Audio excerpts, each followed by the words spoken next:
All right, so here we are at the iconic Bombay Stock Exchange, and we've just ended two fantastic days of learning with Dr. Rich and Mr. Gopi right here on your screens. This is reporter Miss Nagma Sheikh, and this was the SIP Search Inside Yourself Mindfulness program, as promised by Miss Rakhi Chabria, who's been instrumental in bringing such wonderful things to educators all over. The three edu stars, Miss Pooja Pavitran, myself, Miss Nagma Sheikh, and Miss Shilpa, who had to leave, were all granted this beautiful learning opportunity. Thank you, Miss Rakhi. And with two stalwarts. So first and foremost, we'll ask Dr. Rich Yes. for his words of wisdom. Yes. Well, first of all, hello, teachers, educators, across India, as I understand it. I'm so happy that you could listen for a few moments here. We've had two wonderful days, really looking at a curriculum called Search Inside Yourself. This was a curriculum we developed at Google. I used to be a Google director, looking after executive education, so leadership education for the senior leaders at Google. But one of the things we also did was develop a curriculum on mindfulness and the way that mindfulness brings emotional intelligence to life. And that's really what we've focused on over the last 2 days together.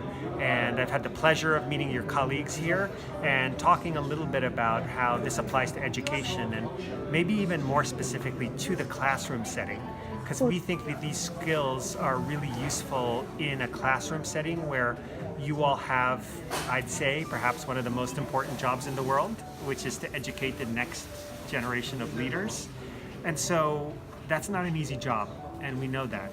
And we know that there are tools that can help you be your best self, your most successful self, and even navigate some of the challenges you may experience, both on a personal level, but also the professional level, both of these things.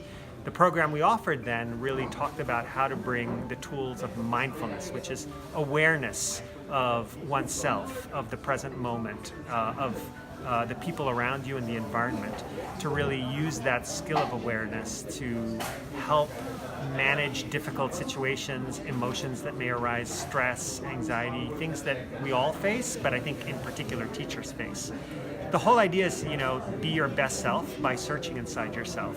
And to be your best self will then have beneficial effects, I think, for your students, because you are the model, right? And as one of your most famous countrymen said, and real thinker and saint and gift to the world, Gandhi, be the change you want to be in the world.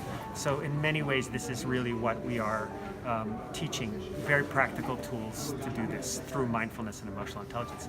I'd like to turn it to my colleague, Gopi Krishna Swami, to share a little bit more also about his point of view and experience. Yes, fantastic, Dr. Rich. Thank you so much. Thank you. Grateful for that. Yes. Here we have Mr. Gopi, who also was equally good, and we'd like to hear from him. Well, first of all, I must say that I've not interacted with teachers too much. No, considering that I haven't had too much of schooling, so I've been homeschooled, so haven't had an opportunity to work with teachers too much. But thank you for asking for my thoughts on this one.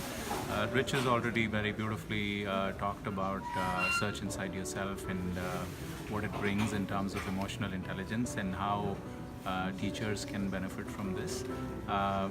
I'd just probably share a very quick thought on mindfulness per se, and I think it's something that not just teachers but even students can really benefit from. I think it was the Dalai Lama who said that if we were to teach meditation to every child in the world, we can eliminate violence from this planet in one generation. And therein, I think, lies the beauty of meditation and mindfulness, because it really allows us to see things as they are, see the common humanity that exists, move away from, the divide that otherwise education sometimes ends up creating. I was reminded this morning of one of my favorite quotes, and I was telling Rich about it. It was J. Krishnamurti who once said that if you show a child a tree, the child will never see the tree again. And what he meant was that in our system of education, we implant knowledge into the minds of children. We tell them this is a tree, and this is a trunk.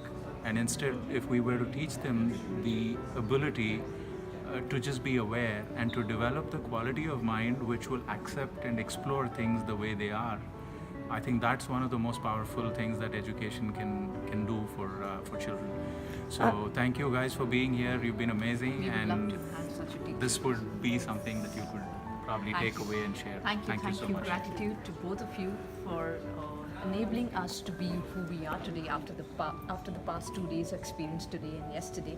And I think it was absolutely amazing session that we had 2 days, and we are going to be sharing the tools, some of the tools which all the educators can practice in their classroom and pass it on to our children, and hope for a better future. Thank you so much, and thank you India for organizing everything so beautifully, and thank you ma'am for being here. You're welcome. And allowing us to be present. Thank you. You're welcome. There's a quote that I believe in. Children are our best resources and the world's only hope. So we need to nourish our children. And with that, I would like to thank you guys for participating. Thank you for teaching us. And Miss Pooja, what is your say? I am more present now in this, and I will definitely be practicing this with myself first, and then I will go and experiment in my classroom.